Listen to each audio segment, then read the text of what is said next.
This took me a long time to really get my mind around it, understanding around it between identity and behavior, especially when it comes to forgiving someone. One of the things I got caught up in is essentially, hey, how do you forgive someone, right? That person did wrong. Like, is their behavior or whatever they did to me or they said something to me is completely wrong, versus thinking their behavior or their actions or their words are wrong, not the person themselves is wrong or inherently bad, something to that effect. Why that's important is, or how I essentially delineated, was many factors. It's not one thing. But first of all, forgiving, there's several things about forgiving I can get into that helps me personally, or any of you who have those resentment or anger towards someone. First of all, if you meditate, forgiveness and having love towards someone who has done you wrong will elevate your meditation to Zen level, according to Dave Asprey's book, Biohacker, and several studies done. This is actually scientific studies done on how to elevate your meditation level to highest level. Go to that Zen level meditation. Is that truly forgiving someone? That's one factor. And it's well known now, with the, especially if you read The Body Keeps the Score, how your mind, anger, all that stuff, having some resentment, all that stuff affects your body, your health, your immune system, so on. So understanding all that has helped me why forgiving somebody is important to me, not about them. So that was my first motivation in understanding how to forgive, or how do I forgive someone for something done wrong. And then once I realized the whole process on how somebody's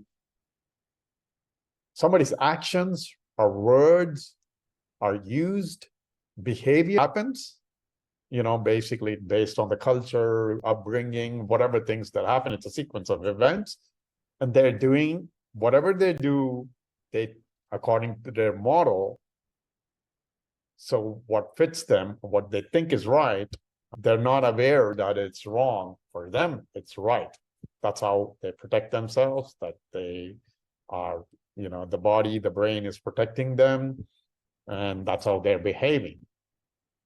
Doesn't mean I have to, agree with their behavior or like their behavior or don't condemn their behavior or even be, not good with their behavior, whatever the case is. Even briefly, obviously, I can be angry with their behavior, even for whatever the moment, right? Yeah, obviously, I'm going to be angry, maybe even like raging mad, right?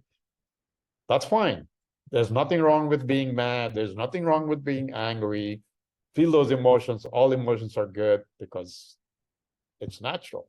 It's how our body-brain system works, right? That's not the identity. It's when we stuck with it, thinking that's identifying with that anger, that's where we get stuck for us. And similarly, that's how I saw viewing the other person. Hey, they are using certain words, certain behaviors, whatever, because of what they learned as their protection mechanism or whatever, way they think is efficient, right? Efficient or works for them, their model works, they think that's the good, they're doing good, according to them, justification, rationalization, whatever you want to name it. Anyway, the bottom line is, once I've learned or understood that the behavior and the actual person are not the same, that can be changed at any time. Maybe they're never, right? But if they do understand the behavior is not right, they can change at any time.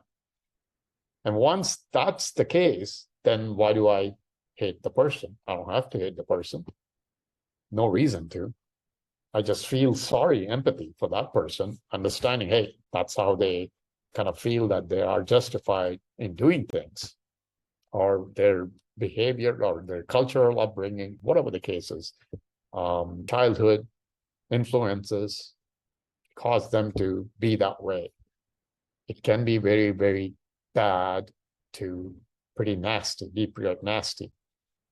Again, remember, the key thing is you can dislike the behavior, downright condemn the behavior, hate the behavior, but still not hate the person. And that's what I've learned. It's become a really game changer for me. And I see a lot of people struggle with it when I talk to them about this.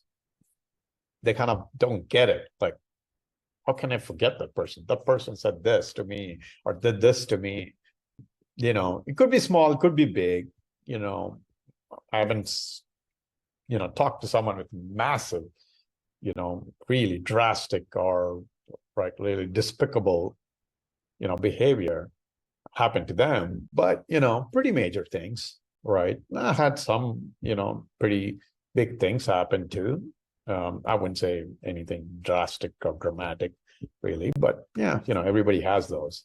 But the bottom line is, I've learned to do that, and it's been a game changer, and it does change your meditation level. You go into this peak meditation level when you start doing that.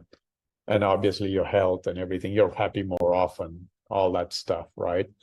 So anyway, those are the lessons I've learned. I hope this helps and explain, kind of gives you an explanation of how forgiveness, how you forgive somebody by delineating the behavior versus the identity. That way you're not stuck on that identity, the merging of identity and behavior as one, as singular thing. So there's a duality there. So anyway, hope that helps. It has helped me.